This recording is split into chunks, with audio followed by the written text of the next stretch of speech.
regulator via video conference.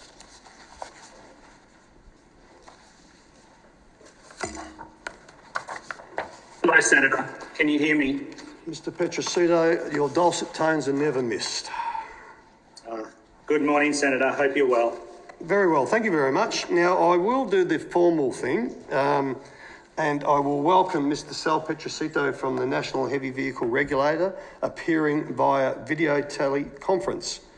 And I remind senators again that the Senate has resolved that an officer of a department or statutory agency of the Commonwealth shall not be asked to give opinions on matters of policy and shall be given reasonable opportunity to refer questions asked of the officer to superior officers or to a minister.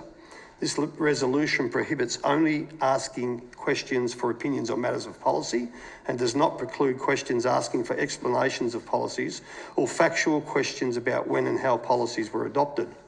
I particularly draw the attention of witnesses to an order of the Senate of the 13th of May 2009, specifying the process by which a claim of public interest immunity should be raised. Witnesses are specifically reminded that a statement that information or a document is confidential or consists of advice to government is not a statement that meets the requirements of the 2009 order. Instead, witnesses are required to provide some specific indication of the harm to the public interest that could result from the disclosure of the information or the document. And I can now see you on the screen. So, Mr. Petrosito, for the Hansard record, could you please give your name and the capacity in which you appear today? Thank you, Senator. My name is Salvatore Petrosito. I'm the Chief Executive Officer of the National Heavy Vehicle Regulator.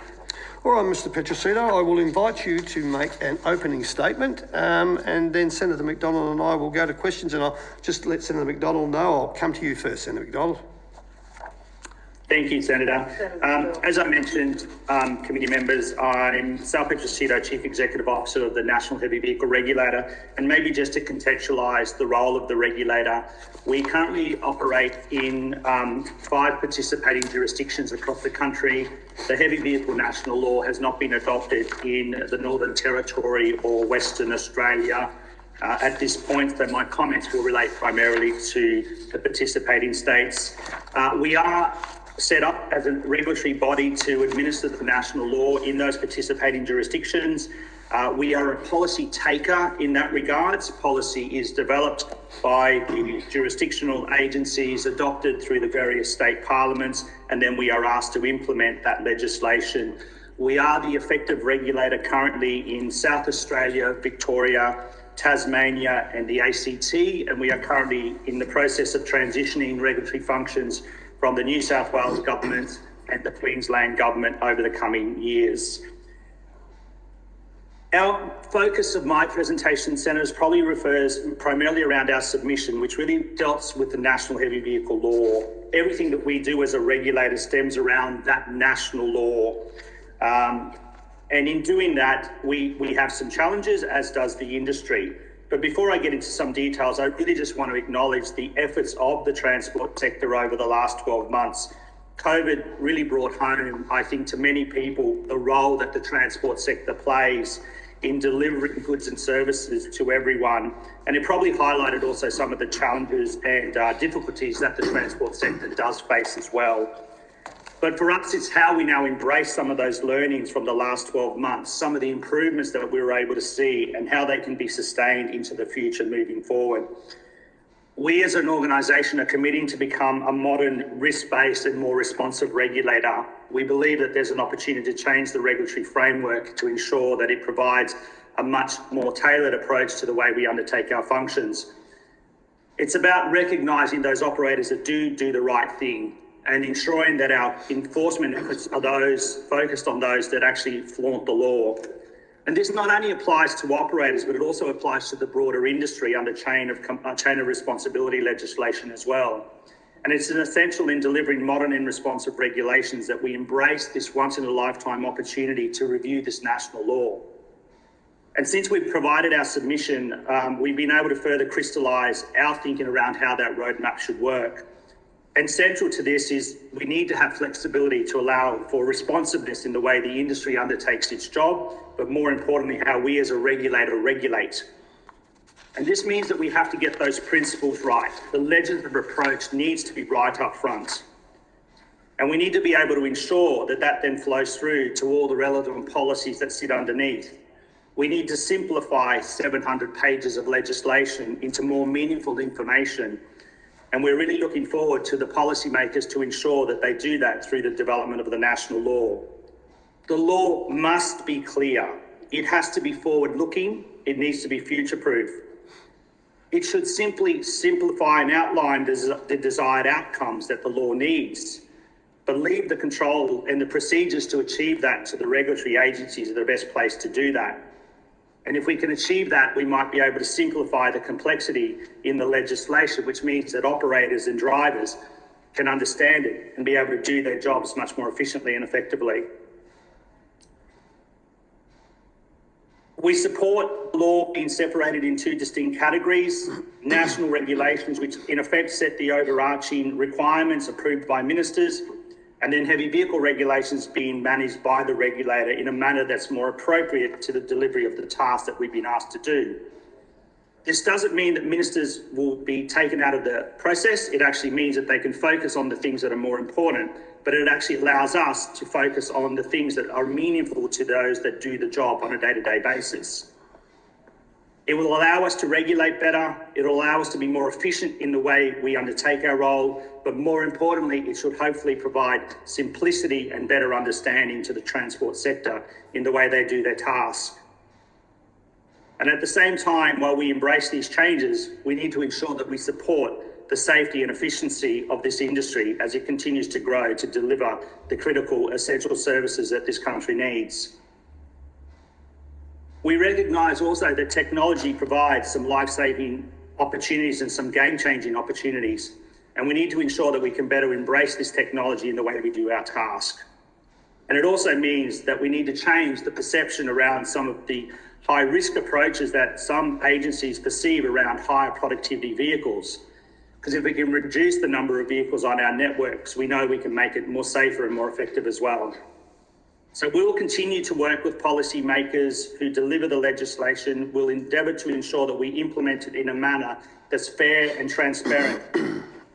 But our final call is probably to ensure that this opportunity to review the HPNL is taken with all seriousness and appropriateness to deliver what industry has been asking for, and also in effect what regulators need to do an efficient job. So if the policymakers can do that and can ensure that they deliver legislation which is transferable and meaningful, we believe that the industry not only will better understand it, they'll be able to adopt it more easily, but also allow regulatory agencies to do their job more efficiently and effectively. Senator, I thank you for the opportunity to make some opening comments and happy to take questions. Thank you, Mr. Petrosito. Senator McDonald, I'll just let her unmute.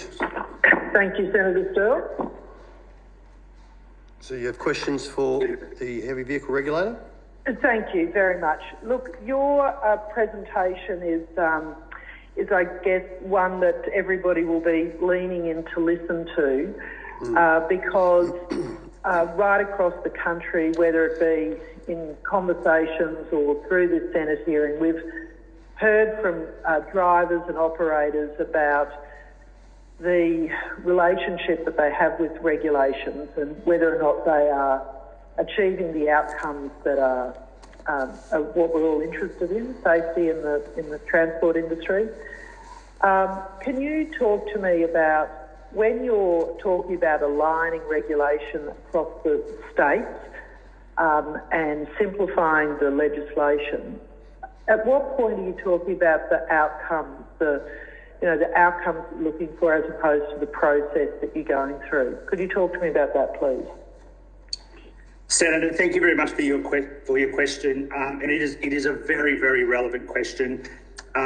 At the moment, the current legislation is a makeup of various pieces of state-based provisions that were put into the original national law.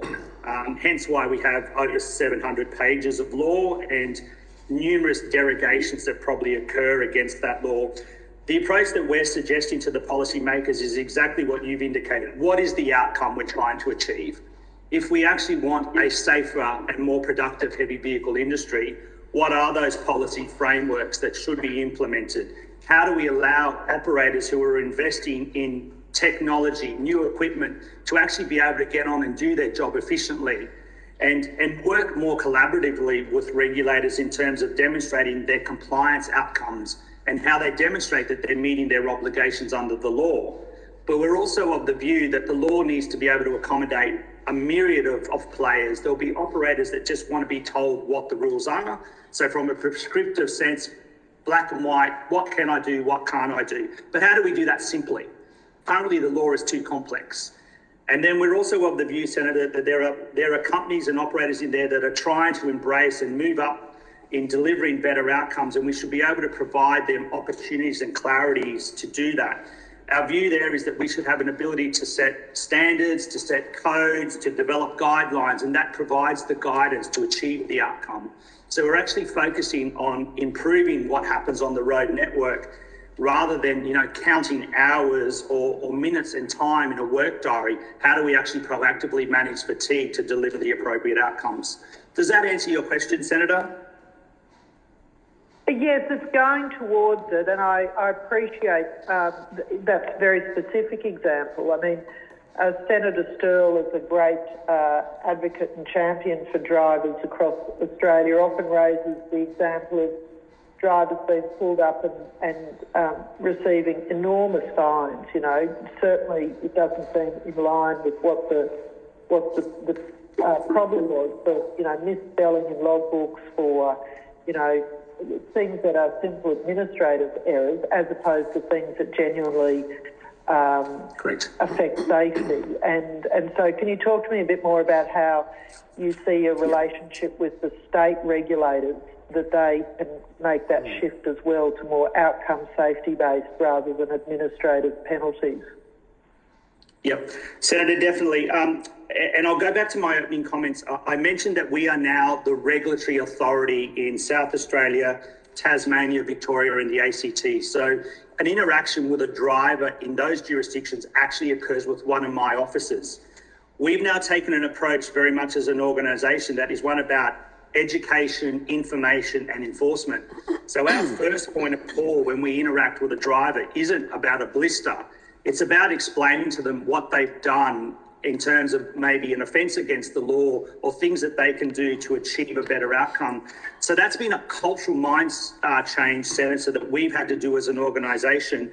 The feedback that we're getting now from industry is that that approach is actually much more acceptable and welcomed by the industry, where they are given an opportunity to actually understand what they've done. So I don't want my officers blistering someone because they spelt a name wrong. I don't want my officers issuing an infringement because there's a cracked mud flap on the back of the truck. What I'd rather they do, and what we are doing, is to educate the driver the importance of making sure that those systems or facilities are appropriately managed. We've introduced recently some new technology around an electronic work diary. Electronic work diaries are now slowly starting to be uptaken by a number of owner drivers. What it's now doing is removing that challenge around spelling mistakes. So not only is technology aiding the way we regulate, but it's also helping the industry. A lot of this, Senator, is really around a change in culture and attitude, and one that the regulator, and I think even Senator Stirl has heard some of the comments from industry in terms of the approach the Nhvr is now taking. We've got two more jurisdictions that we need to continue to work with, New South Wales and Queensland. That'll occur over the coming years. At that point in time, we have one single national regulator. We will continue this approach of education, information, and then enforcement. And we think in that manner, it becomes a relationship with the industry where we better communicate to them their obligations. And industry would be the first one to mention, Senator, that if someone's doing the wrong thing, they expect you to act. But industry would also say to you, if they've honestly made a mistake, they would like the opportunity to learn from that mistake and do things better. And that's the approach we're aiming to adopt. Oh, that sounds very positive. So I'm just reflecting on an example during the drought in 2019 where a farmer in New South Wales was fined $4,000 for having a load with hay bales that were 2 centimetres over the legal width. That doesn't seem like a good use of, a sensible outcome, I would have thought. It was drought, 2 centimetres, hay bales, and yet this farmer incurred a $4,000 fine. What would you say to people like me who've got concerns over that kind of enforcement? I would say, Senator, that the program of work in transitioning those regulatory services to the regulator will hopefully over time see a more informative approach, which would explain to the farmer the importance of appropriate load restraints and management, but also understand the task that was being taken. And most likely in that situation, my officers would issue the farmer with some education or maybe a warning before we took that drastic action.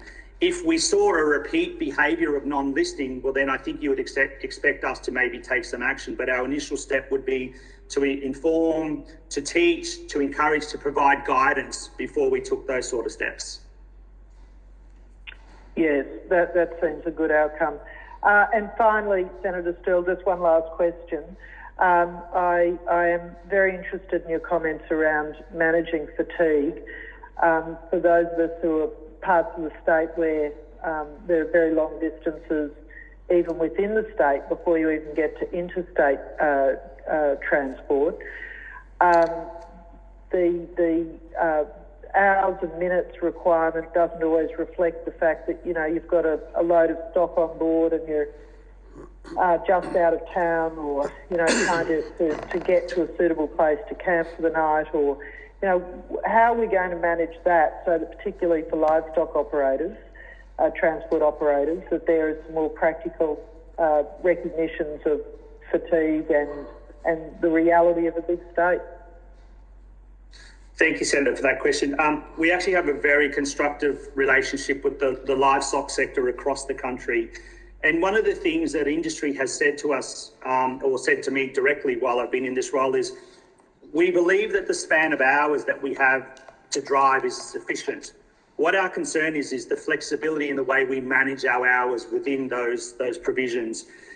We've been advocating for some time now that there needs to be a real concerted push through the review of the law to look at how we manage flexibility and fatigue. And can I clarify my statement there? That's not about disregarding the law or the importance of appropriate driving hours. What's that saying is about allowing the operator to manage their fatigue. So rather than having someone drive when they actually want to rest and rest when they want to drive, that we can provide policy frameworks which gives them some opportunities to better manage their hours. We've worked closely with the livestock sector to develop some fatigue templates, which recognises the complexity of their task. And that gives them a bit more flexibility in the way they manage animal welfare and some of those other issues. And we're looking at some additional programs currently through our fatigue choices work, which will continue to work through those provisions. What we've also realised is that the industry is quite diverse. What might work for the livestock sector might not necessarily work for line haul. So the way you look at fatigue and the provisions that you provide in some instance need to be tailored to that sector that you're working with, but still understanding that the outer limits are the outer limits. It's how we manage that in between, whether that's through better reporting, through better systems, through better education. So it's a lot of the work we're currently doing now, Senator, which is why my opening comments to you all around the importance of getting the review of the HVNL right. The current fatigue provisions in the HVNL are outdated. They don't reflect the advancements in safety technology, in fatigue detection technology, but also some of the investment that good operators are making in managing their fatigue. We need a policy framework which reflects that, which then allows the regulator to be able to do its job effectively. And if we can do that in a partnership approach, we know that we should be able to deliver a better safety outcome for all road users. So that's what we're striving for. We think and we know we've got the capability to do that. But as a policy taker, it will be largely dependent on that policy framework that gets developed over the next year or two. Terrific. Thank you. I look forward to hearing from the transporters in Queensland that there's some progress in this space. Thanks, Senator Still. Thank you, Senator McDonald. And Mr. Petrosito, I've got a few things to go through. I'm just watching the clock. We've got plenty of time. So I want to ask you, from the perspective of the national regulator, are there any difficulties experienced with the fact that some jurisdictions have adopted the national law and others haven't? Senator, from the regulator's perspective, no, I think probably the challenges are more from an operator's perspective, because you've got operators that, as you know, work across state boundaries, and at the moment there's three regulatory provisions they have to work to: the Western Australian, the Northern Territory and the Nhvr. At a departmental level, we have a very constructive relationship with the Western Australian Department of Transport, and we also work very closely with the Northern Territory Department. I think personally there would be some benefits in some nationalisation of some of those provisions. You've heard me speak before that I think there are provisions in the Western Australian legislation that are very beneficial, that would be good to have within the HVNL. And I think I'm hoping through the review of the law that there might be an opportunity for some of that closeness to come together. But at the moment, Senator, we're doing our best in sharing information, in joint compliance activities. It's really more probably an issue for the operators who have to deal with multiple regulatory frameworks rather than the regulator himself or theirself. Thanks, Mr. Petrosito, but we should take the sugarcoating off now, because we've had many conversations on this, and me being a proud West Australian, that I support the West Australian and the Northern Territory position, but on the same token, everywhere I travel in the nation, I have so many people saying to me, well, crikey, there's too many hours you drive in WA and there's too many hours you drive in Northern Territory, but how the heck are you going to get harmonisation when we have such a huge difference in the fatigue management or in the regulated hours between the states? I think, Senator, if the review of the HVNL really takes a good hard look at what fatigue is and how you manage flexibility in fatigue, as you would know, the outer limits in WA and the outer limits in the eastern seaboard under the HVNL under AFM is not that much difference. And you've heard me speak that I believe that, I think more operators in some form of accreditation frameworks actually allows them to have some of that flexibility. So if we can park the issue of outer limits, because there's not that much difference, and we look at then the provisions within those hours and how you provide that flexibility to ensure that an operator can manage their driving hours effectively through appropriate provisions, I don't think the gap's that far, Senator. I think we could probably, get closer if there's a preparedness to have a, drop the boundary discussion. Let's look at what a future outcome that delivers the best possible outcome, not only to the industry, but to the regulatory agencies and to the broader community. We might be able to land a driving regime that satisfies everyone. Sure, and just for the differences, and correct me if I'm wrong, it's a long time since I sat there and we banged heads for about 6 years. It took us to get it into WA. I was on the working group, but the beauty of the West Australian model is, and it gets a bit of criticism from outside of our state, is that we have flexibility, and we also have the opportunity the first 2 days that they can do up to 17 hours, and I've heard employers freaking out that we could do 17 hours. I'm just trying to think that I don't know how, if we talk about dropping the boundaries, how Western Australia will ever accept, right, wrong or indifferent, that they lose their first 2 days of 17 hours. What's your thoughts around that? Unless the eastern states come up to that, and that's going to give you'll lose even more hair. Senator, it is a very good question, and it's not an easy question to answer, because if it was, we probably would have been able to resolve this previously. I do think it comes back to that dialogue around what that policy framework looks like, but also maybe what other technologies might be able to be utilised in this 21st century that could assist in providing a level of assurance to other governments that managing within those driving hours doesn't compromise a safety outcome. That's the bit, Senator, that I think we need to sit down and have the discussion about. Because as you would know, there's new technologies now that assist in both an operator sense, but also a regulatory sense around information. And I think if we could get that information on the table and have a robust discussion, and as I reiterated before, at the end of the day, we'll be a policy taker. But I think it's that policy discussion that needs to occur within those state agencies around what a sensible fatigue regime in the 21st century looks like when you factor in newer trucks, better, safer technology, safety technologies, both from fatigue detection and everything else like that. We might be able to get there. And again, accepting that the industry is not a one-size-fits-all. You might be able to look at various approaches to that, as you know yourself, Senator.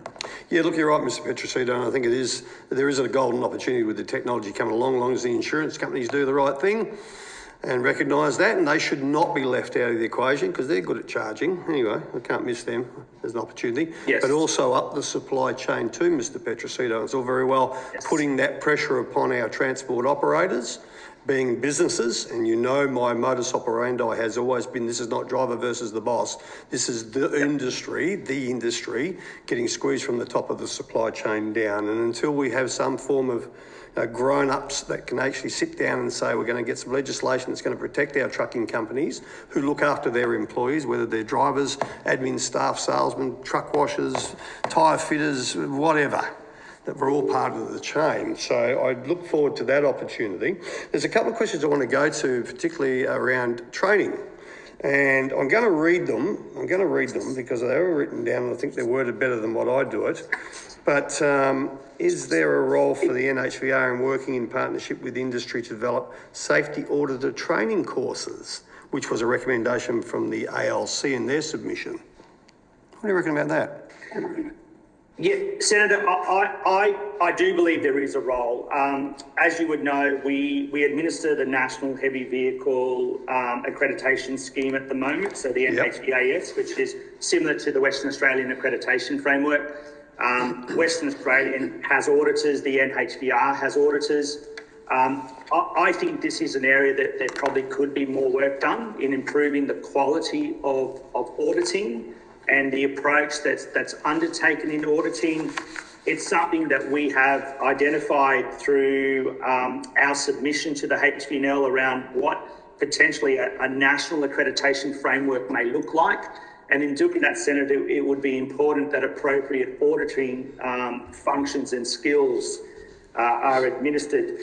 We play a role. I think there's an opportunity to do that better. It's an area that I think we should explore definitely through the review of the law. But it's something that does need, in my opinion, more attention over the coming years. Yeah, I look forward to seeing where that goes. So I want to come to the your National Heavy Vehicle Accreditation Scheme. So we know the Australian Trucking Association also runs the industry's safety certification program called TruckSafe. I've known of that for many, many, many years. You see the sticker on a few trucks. And they say it's more robust and compliant with safety duties under the Heavy Vehicle National Law. What do you say to that? Our response to that, Senator, is that the HVNL identifies all of the provisions that the industry needs to comply with in terms of being an efficient and effective operator. It wouldn't make sense duplicating in a national accreditation framework things that are already within the law. The ATA scheme has some benefits in terms of what it aims to deliver, and I probably should clarify, it is an association scheme. It is not a government scheme, so it is it's something that they wish to adopt. Yep. We believe that there are parts of the TruckSafe scheme that would be worthy of consideration in a national framework, and which is why we've encouraged the ATA through their submission to the HVNL review to look at what a national framework looks like. But I think, Senator, one of the things we probably need to consider here is how many accreditation frameworks do we want to have across the country? That's right. And my personal view, Senator, is that probably a single administrative scheme through a regulatory agency which provides certainty and clarity to the whole supply chain might be a better starting point than having multiple schemes that operators would need to comply with to get jobs or win contracts. That's a policy debate that I'm looking forward to seeing progress through the review of the law. But our view has always been, Senator, if there are good things somewhere else and you can factor that in to get a better outcome, you should consider that. Yeah, and Mr. Petrosito, I can't argue the way you put that, but I've always been one of those ones to say that I've always been in the camp that there should be choice and no independent, make this very clear, independent body should have sole rights to safety or auditing because it is a business model. That has always been a problem of mine, So in terms of if it was the one under the National Heavy Vehicle Regulator, and I'm not taking sides here, but I've got an eye on who owns what and how much money someone can make out of it. because it's the operators that eventually, at the end of the day, are the ones put their hand in their pocket to pay for it. What does it cost to do the NHVR accreditation scheme? We charge an administration fee, and Senator, I'm happy to provide you the exact figures so for the public record, but I believe we're talking about $80 or $90 for an application. It's just to cover the cost of application, and then the audit fees, we don't charge the audit fee. The audit fee is charged by the auditor. Mm-hmm. So we basically run at a small administration. We don't run NHVAS to make a profit. We run NHVAS because we believe that there's a safety benefit in having the industry adopting safety management systems.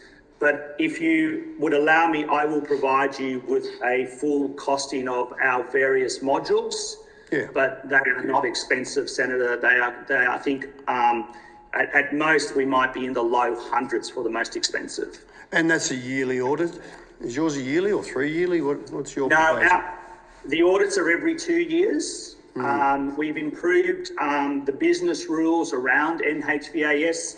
An operator can be audited by the same auditor only twice. Then they have to have a new audit done by a new auditor.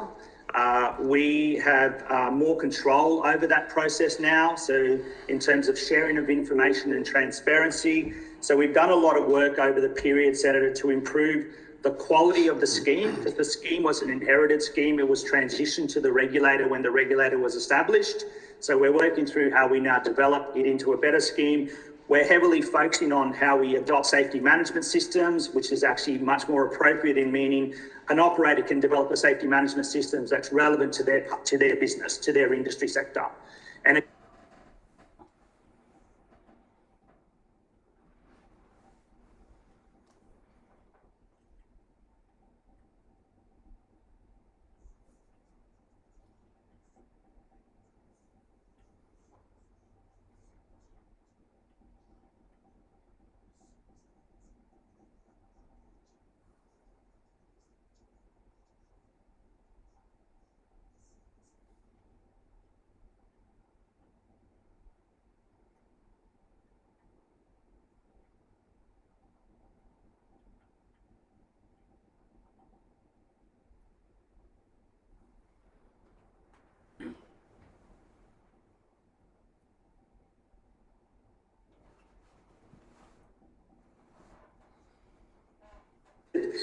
we play a role. I think there's an opportunity to do that better. It's an area that I think we should explore definitely through the review of the law.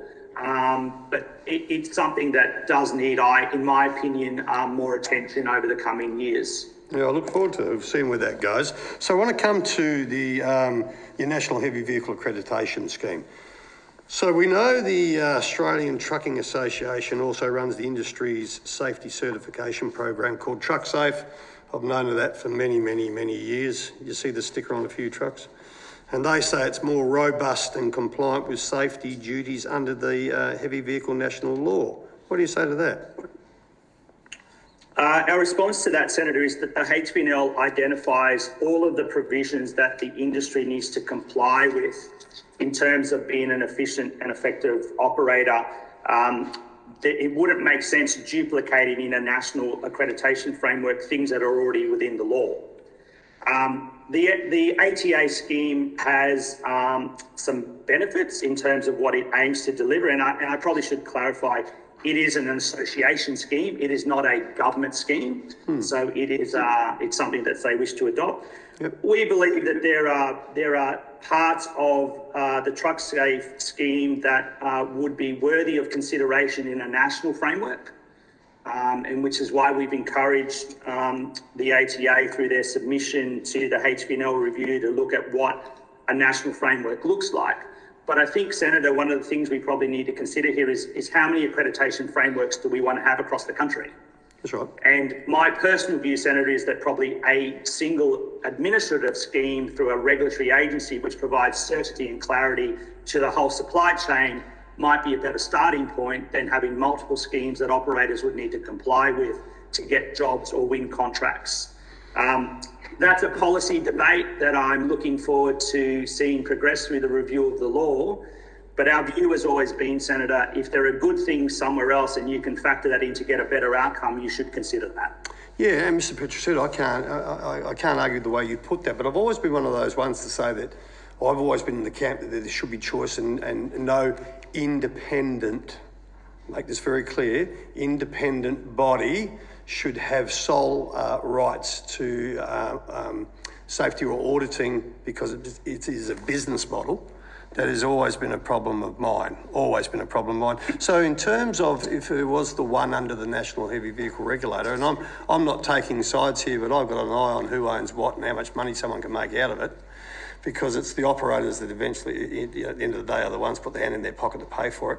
What does it cost to do the NHVR accreditation scheme? We charge an administration fee, and Senator, I'm happy to provide you the exact figures so for the public record, but I believe we're talking about $80 or $90 for an application. It's just to cover the cost of application, and then the audit fees, we don't charge the audit fee. The audit fee is charged by the auditor. Mm-hmm. So we basically run at a small administration. We don't run NHVAS to make a profit. We run NHVAS because we believe that there's a safety benefit in having the industry adopting safety management systems.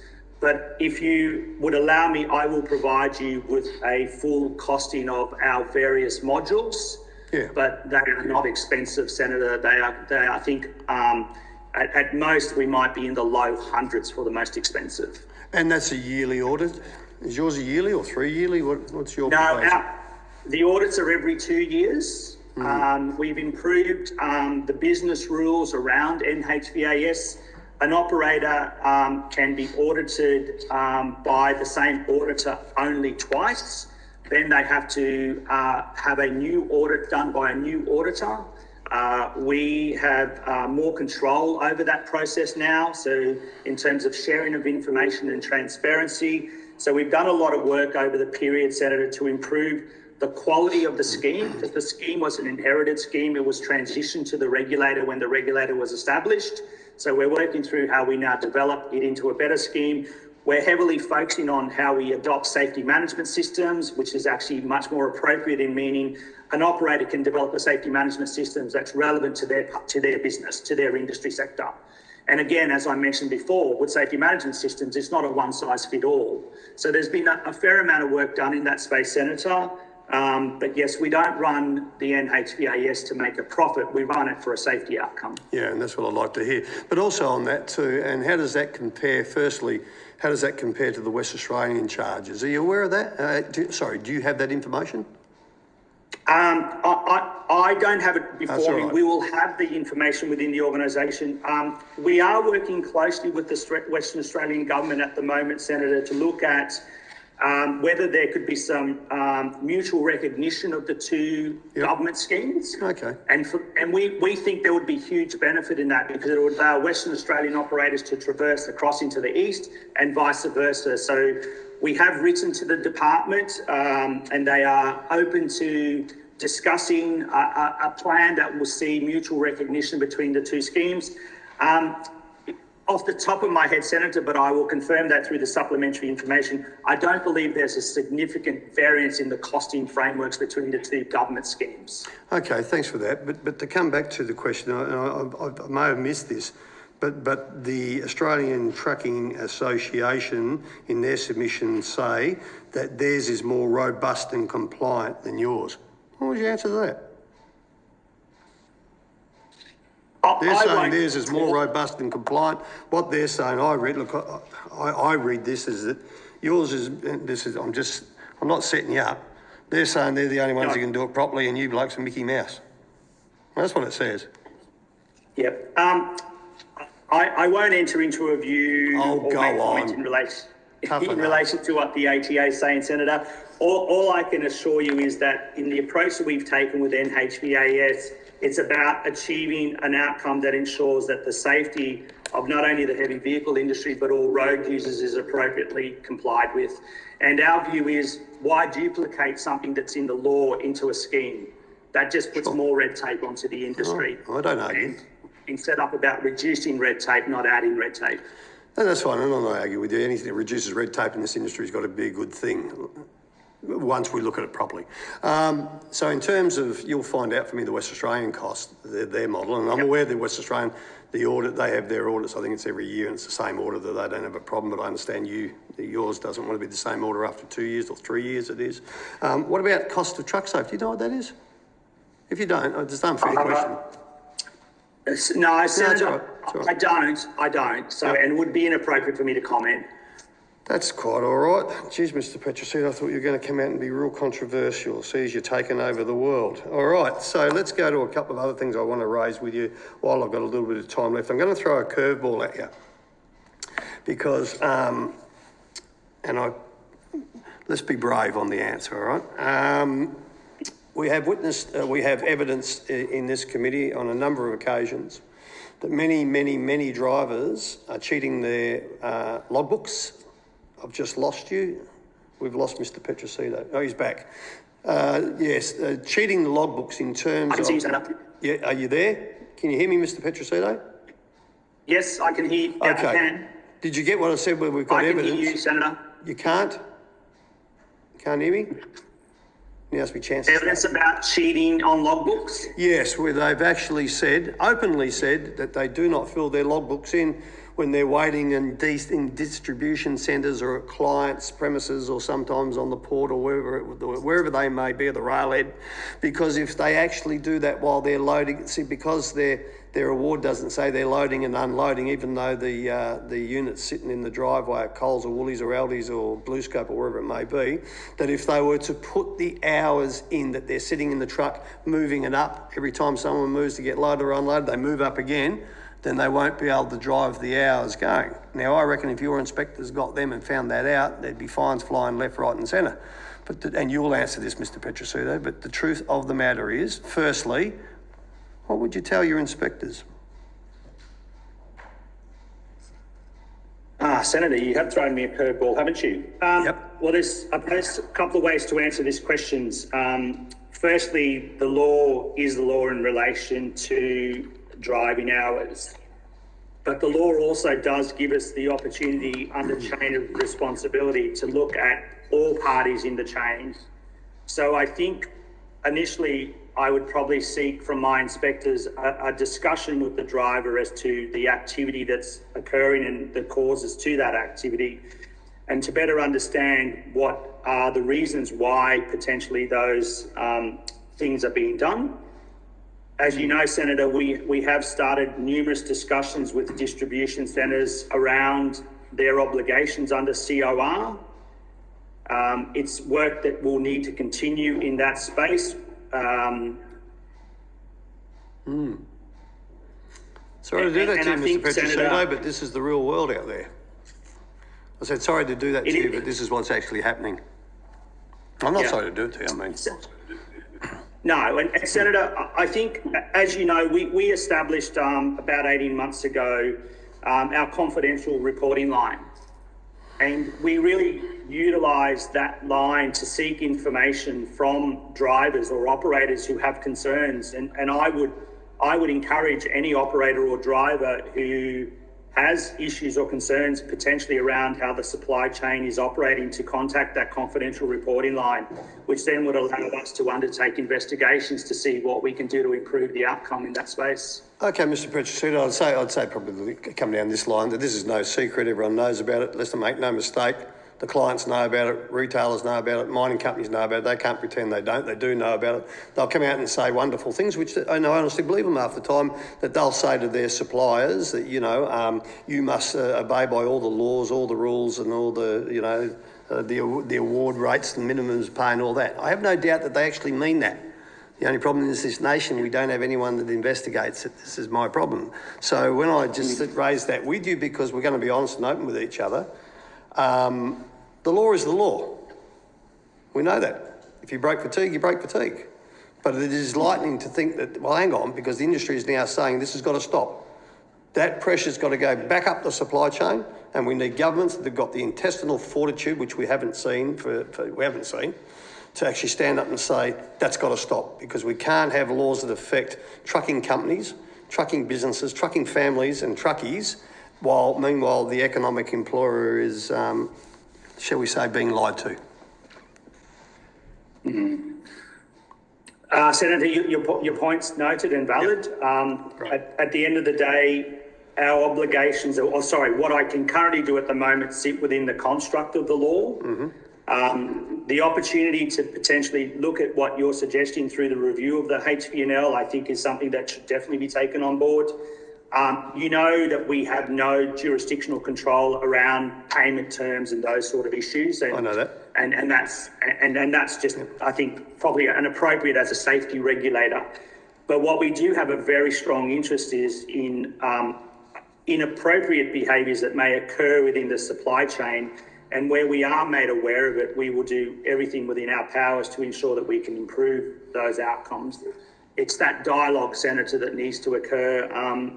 I don't have officers everywhere. We're doing our best we can in that space. We are definitely progressing much more primary duty prosecutions through the courts on operators, not drivers. There is a focus of work that we will start to look at supply chain as well. And hopefully through that work, Senator, we might be able to improve some of those outcomes or situations you're making reference to. That's good, and I look forward to the review because I've been one of the biggest critics of the way the chain of responsibility has been enforced.